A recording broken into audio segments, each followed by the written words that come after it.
Kentucky health officials are reporting the state's first H1N1 related death.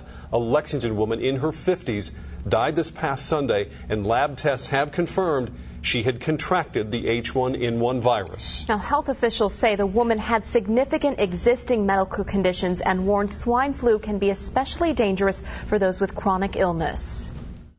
We want to remind people that if you have heart disease, lung disease, kidney disease, sugar diabetes, asthma, any of those sorts of conditions, you need to get the seasonal flu vaccine now because most healthcare providers have it, and then be some of the first in line. You'll be a priority group to get the H1N1 vaccine when we get it in October.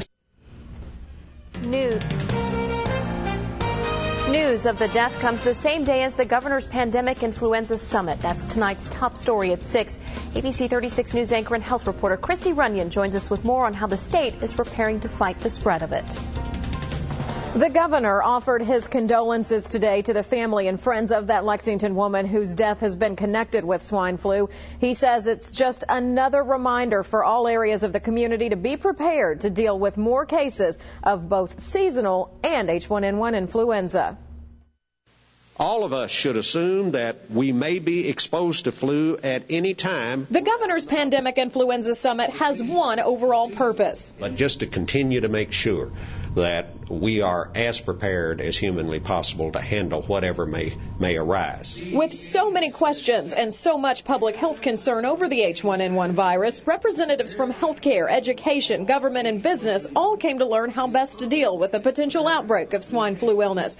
After the sessions, Clark County's judge executive left with a world of things, but the most important thing is communication with the different folks in our community, especially our health professionals. One message the state's public health commissioner wants to communicate: the seriousness of all flu illness, both seasonal flu and H1N1. Influenza A, regardless of whether it's H1N1 or H3N2, the seasonal flu, is a virus that has the ability to cause serious illness and death in some individuals, and we respect that. With the summit coming the same day the state reported its first H1N1 related death, public health officials urge the public not to panic, but to take precautions to prevent the spread of germs. Get your seasonal flu shot. That helps with that, and as soon as the H1N1 vaccine is available, that will help as well. H1N1 is a new strain of a flu virus that none of us have ever had. Therefore, all of us are potentially susceptible.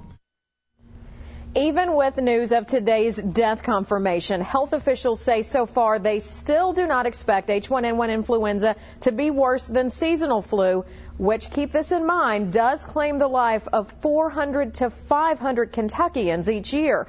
As one official told me today, flu is flu is flu. It always has the potential to be fatal, and it is all still best prevented with vaccines, proper hand washing, covering your cough, and staying home when you're sick.